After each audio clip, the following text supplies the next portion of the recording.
Means on these particular subjects, the central government can make laws. On these particular subjects, the state can make laws. But there may be some subjects which are not there in any of the lists. The constitution makers may not have thought about it. They are known as residuaries, the left outs. So any subject which is not mentioned in any of the lists will be considered as residuary one, and the center can make laws on that. I will elaborate it just after this discussion when I am discussing the federal nature of the Indian state.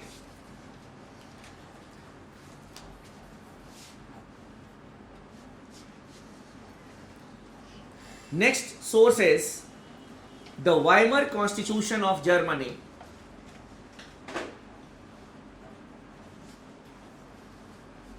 Weimar Constitution of Germany.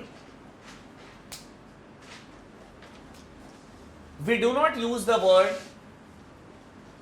Constitution of Germany because we may be knowing the fact that after the Second World War, Germany was bifurcated and Germany again got united after the end of the Cold War. The present Constitution of Germany is known as the Basic Law. The Constitution is known as Basic Law. We have not borrowed or we have not taken anything from the Basic Law because it was not there. So we followed some of the aspects of the Weimar Constitution of Germany.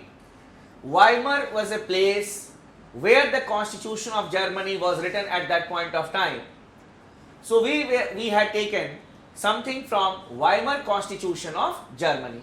Weimar is the name of the place where the Constitution was enacted. That is why it is known as Weimar Constitution of Germany. What we have taken, the emergency powers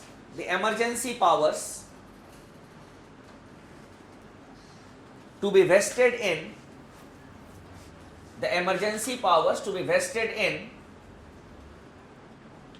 the center,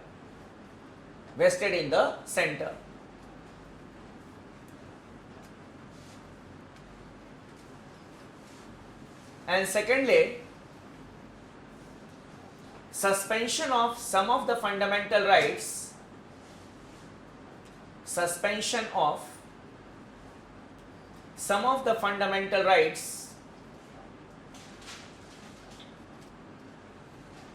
during national emergency.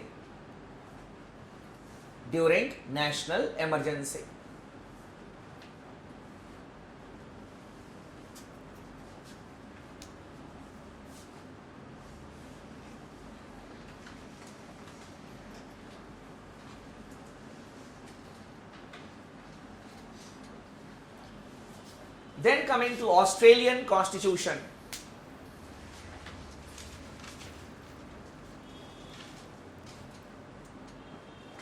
We have taken first the idea of concurrent list.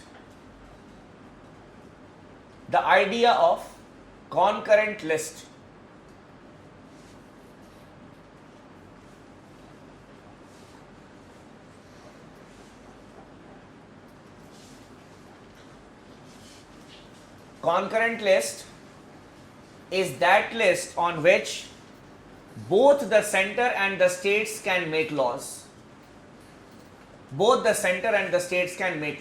That is concurrent list. So we have taken this idea from Australia. Secondly, the idea of cooperative federalism.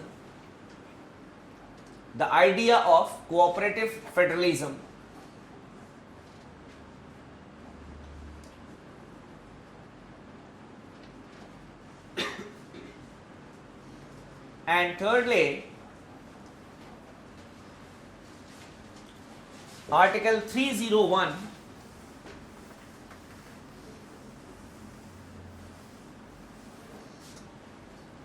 Article 301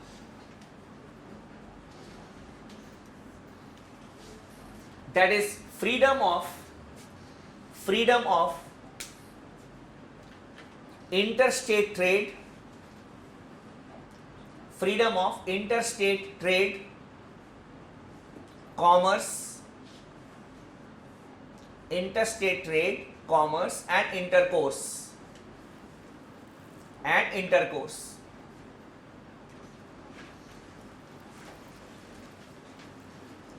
Trade means buying and selling of goods.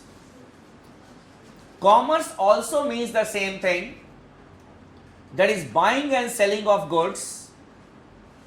But what is the basic difference between trade and commerce is that in trade, profit making is more important, and in commerce, transaction is more important. Commercial activities, transaction. Trade, profit is important. And intercourse is going from one place to another place for cultural interaction. That is the Article 301. Article 301 is one article of the Constitution which is exact cut and paste of a provision of the other constitution. Section 92 of the Australian Constitution talks about freedom of interstate trade, commerce and intercourse. So what we have done, we have just taken section 92 of the Australian Constitution and have written it here under Article 301. These were some of the major sources, and as and when we will be discussing some other provisions, I will be telling you that okay, this has been taken from this particular constitution. Now coming to the next feature of the Indian Constitution,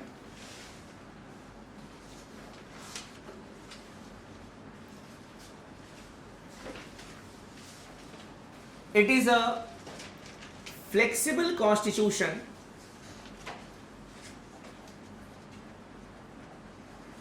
with few rigid provisions.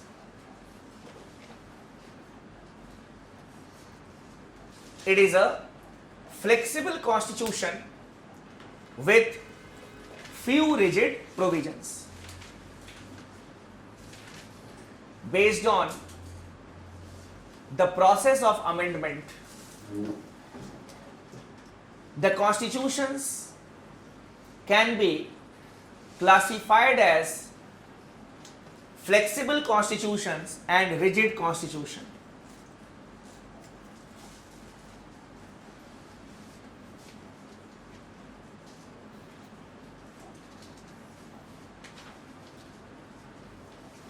This classification is based on the process of amendment, how the constitution is amended. Based on that, the constitutions can be classified as flexible constitutions or rigid constitutions. Flexible constitution is that constitution, the provisions of which can be easily amended.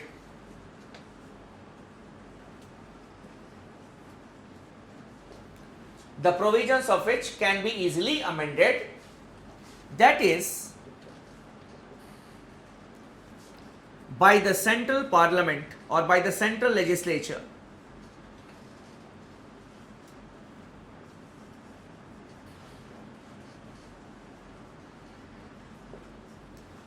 By the central legislature.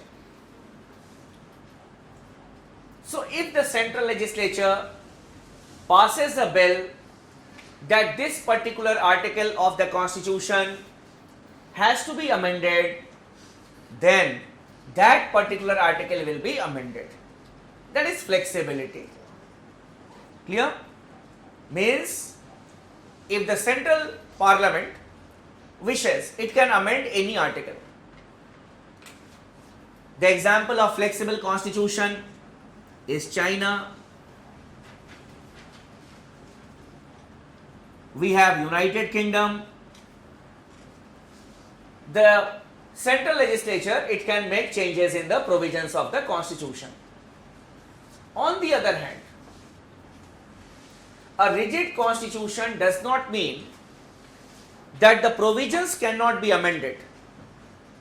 A rigid constitution does not mean that the provisions cannot be amended, but the amendment process is a complex one. The amendment process is a complex one,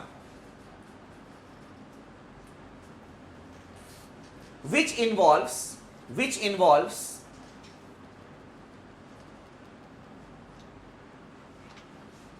the state legislatures also. The state legislatures also.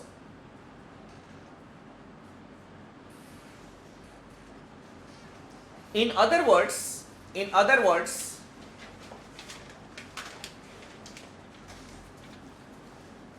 after a constitutional amendment bill,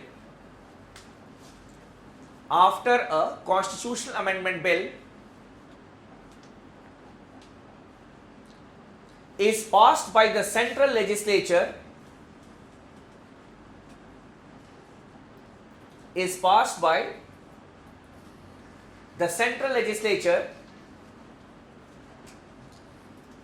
it must be approved by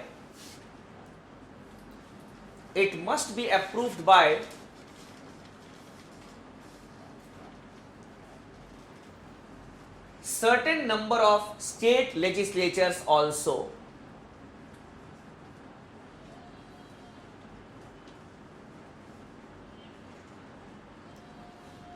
Certain number of state legislatures also. So what we have written here is that in a case of a flexible constitution, the central legislature, it will pass an amendment bill that okay, this particular article has to be amended. After that, the head of the state will sign it and the amendment will take place after it is notified. On the other hand, when we talk about a rigid constitution, after the central legislature passes the constitutional amendment bill that this particular article of the constitution need to be amended, after that it has to be ratified by certain number of state legislatures. Means the central legislature plus the state legislature.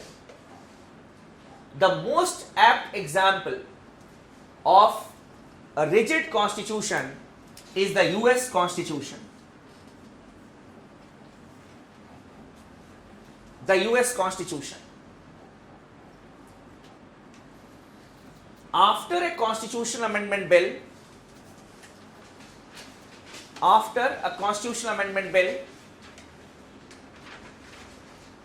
is passed by the US Congress,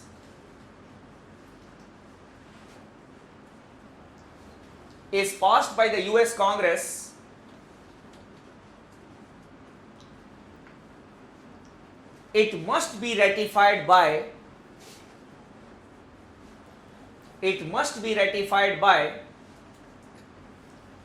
at least three-fourth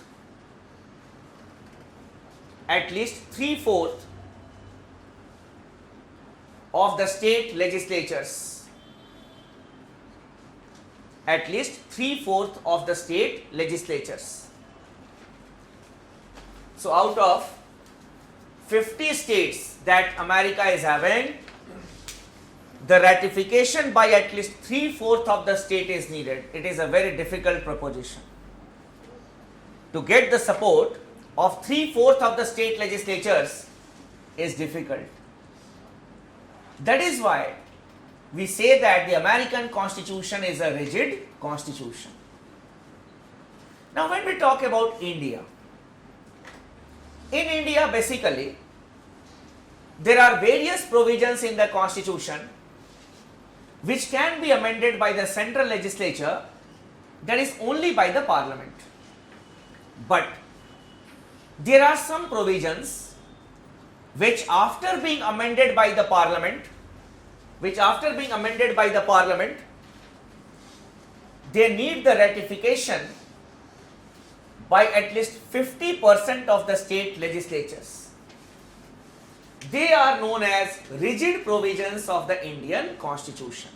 You can write as note, N-O-T-E.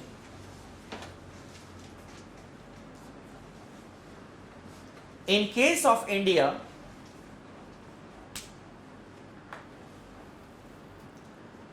the provisions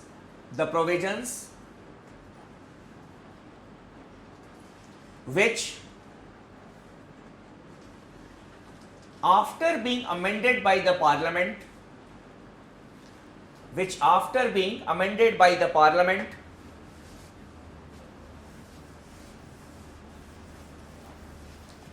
need the ratification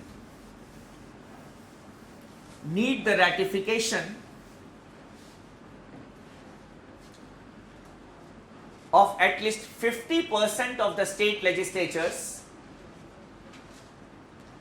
50% of the state legislatures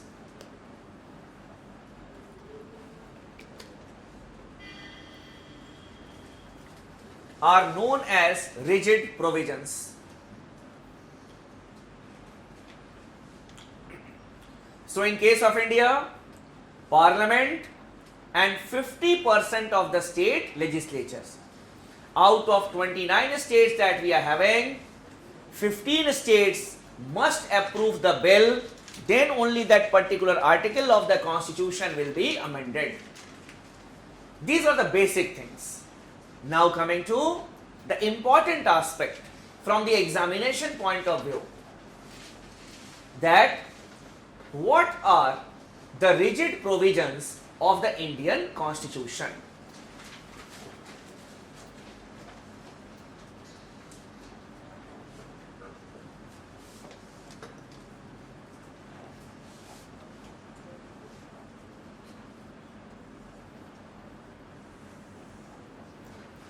Rigid provisions of the Indian Constitution.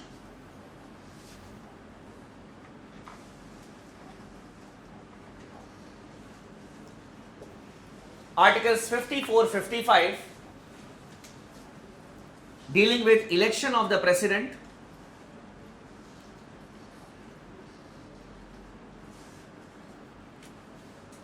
election of the president. 73, 162 dealing with the extent of union and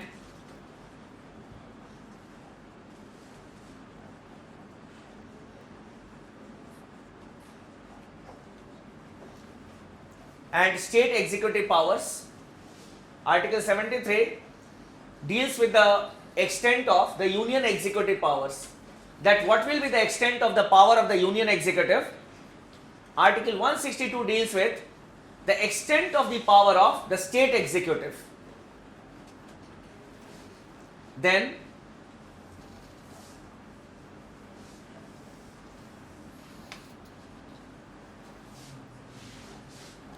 the provisions related to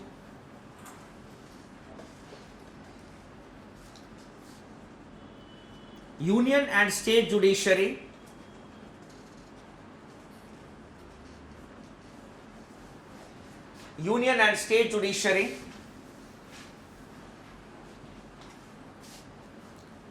that is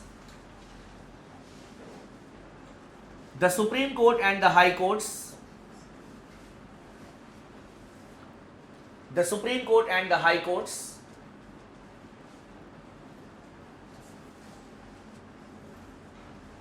and the High Courts for the Union Territories,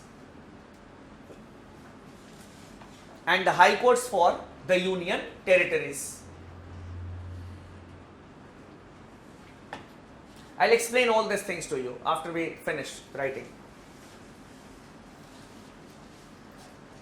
Provisions related to union state judiciary, high courts for the UTs. Then chapter 1 of part 11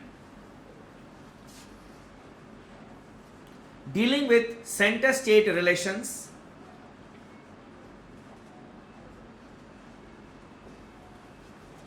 Dealing with center state relations.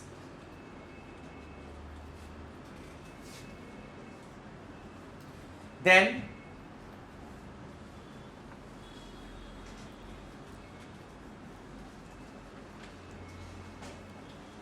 representation of the states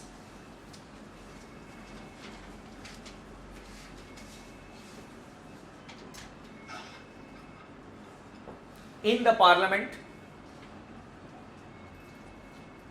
Representation of the states in the parliament.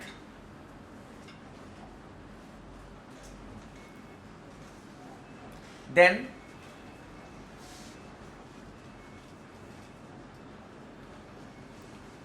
any list under schedule 7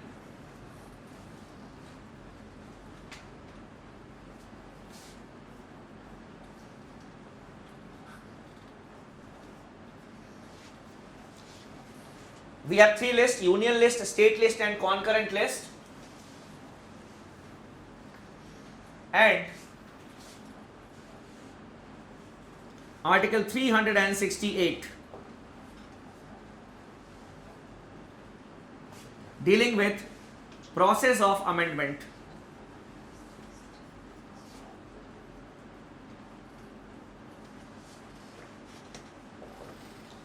Dealing with process of amendment.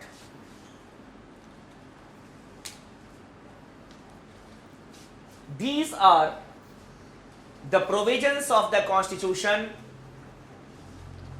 which, after being amended by the Parliament, they need the ratification by at least 50% of the state legislature. Rest, all the provisions of the Indian Constitution are flexible in nature. You can write as note. Rest, all other provisions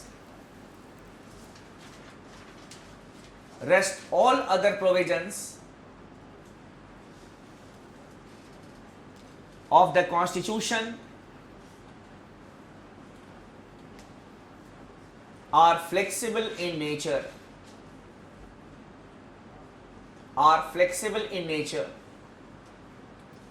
That is, they can be amended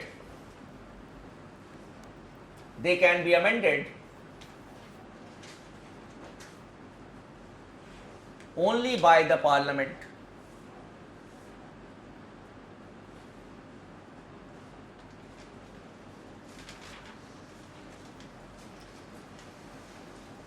Now, coming to the analytical part of it, that why these provisions have been made rigid, why the ratification by at least 50% of the state legislature is needed, what is there in these articles? First of all, when we talk about articles 54, 55, these articles deal with the process of the president's election. And in the election of the president, the states also participate, in the sense that the elected MLAs, they also have the voting rights. Now suppose a situation, if a political party comes to power at the center and at the time of election, presidential election, it feels that in most of the states the MLAs will not be favoring the candidate of the ruling party, then if it is a flexible provision, they can easily amend the provision of the Constitution. that the president will be elected only by the elected MPs or the MPs. The power of the states can be curtailed. So if a political party, an ambitious political party comes and it feels that its presidential candidate will be defeated as it has lesser number of MLAs in most of the assemblies, then it can easily change this law. Here, the interest of the state is concerned. Similarly, Article 73 and 162, it talks about the extent of the union executive power and the state executive power. Here also, if it is a flexible provision, then what the central government will do, the parliament can do, it can increase the power of the union executive and it can dwarf or curtail the power of the state executive. Yes, you can do that, not an issue, but take the consent of the 50% of the state legislatures because this matter is concerned with them. Then, provisions related to the union and the state judiciary and the high courts for the union territories. Not a single article related to the Supreme Court or the high courts or the high courts for the union territories can be altered without the sanction or the consent of 50% of the state legislatures. Here, the reason is to maintain the independence of the judiciary. You say that last year we had a bill passed by the parliament regarding reforms in the judicial system, and an amendment has been done in the constitution which provides for the creation of the National Judicial Appointments Commission. Now, after this article was added in the constitution, amendment means any change. Even comma, full stop will be changed in the constitution, that will be an amendment to the constitution and will be requiring the majority that we had discussed on that day. So, after the NJAC was added in the constitution, then it was referred to the states. Thank you. It was referred to the states, and after the ratification by the states, 50% of the states, then only the president signed it. Why? Because it is written here that any provision related to the Supreme Court and the High Courts must be ratified. If it is amended, it must be ratified by at least 50% of the state legislature. There is another idea behind it also. The judiciary is the custodian of the constitution. The Supreme Court is the arbiter of disputes that may arise between the center and the states. Its power should not be curtailed. It should not be under the influence of the central government.